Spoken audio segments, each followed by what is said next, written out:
My boyfriend has been deliberately messing up chores so he wouldn't have to do them. Now he has broken something priceless, so I plan to treat him with the same courtesy he has given me. When my boyfriend and I started dating, we agreed to have a traditional relationship, where I take care of the house while he works 9 to 5. Recently, I asked my boyfriend if he could wash the dishes after dinner. He complained at first, but eventually agreed. Not even 5 minutes later, I'm in the garage and hear a loud crash. I ran into the kitchen to find my antique plates smashed into smithereens on the floor. My boyfriend said it was an accident and they slipped out of his hands. I was heartbroken, as these plates had been passed down in my family for a few generations. I asked why he was even washing them, and he said he saw them on the counter so he thought they were dirty. I usually keep them on the top shelf of my cabinet, so it made me a bit suspicious when he said that. Later on that night, I decided to check the footage from my living room camera. You can see inside the kitchen from its angle. Sure enough, I watched my boyfriend get the plates out of the cabinet, put some soap onto them, and deliberately drop them onto the floor, breaking them. I was so angry, and immediately confronted him with the video. I asked why he would purposely ruin something so precious to me, as I had done nothing to him. He said he was so sorry, and he didn't realize the plates meant that much to me, but he was trying to teach me a lesson, that I should know better than to ask him to wash dishes, as it's supposed to be my job, not his. He said it was like the time I asked him to do a load of clothes, and he accidentally left a pen inside one of the pockets. I had to throw out one of my favorite shirts because the pen had exploded. I was stunned, and asked if he did that on purpose as well. He said, well, yes, but only because I thought it would be the easiest way to communicate with you how I felt. I'm sorry for everything I destroyed,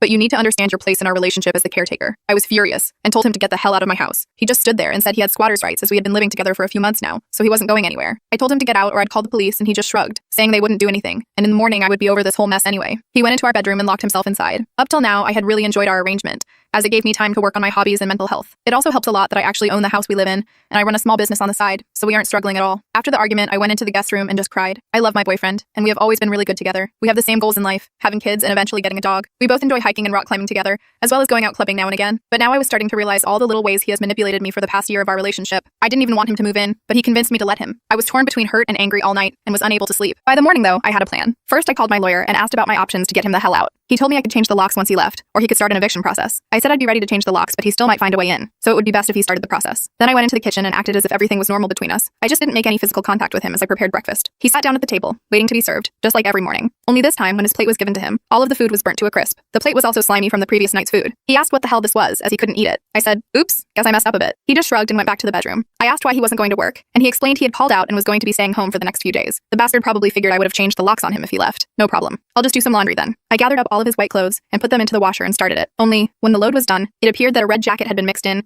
and now all of his white clothes were now pink. Oops again. I continued making trivial mistakes for the next week. My boyfriend got angrier and angrier the more in depth I got, and he hated that I also stopped cleaning up after him around the house as well. The only time there was a clean cup or dish was when I washed it for myself. Finally, the day came when my lawyer sent me some forms to hand him, as an official eviction notice. He had 2 weeks to get out, and if any of my possessions were broken and altered in any way for the rest of his stay, then he would be held liable to pay for the damages. He asked if I was serious about this, and tried to sweet-talk me, saying he loved me and didn't mean to hurt me, that he would work on himself and do better. But it wasn't his fault I hadn't held up my half of our original agreement. I told him I refused to live with a manipulator any longer, and won't let his lack of respect for me define how I live my life. He locked himself in the bedroom ever since, and I really hope he leaves before his time is up, because I don't want this to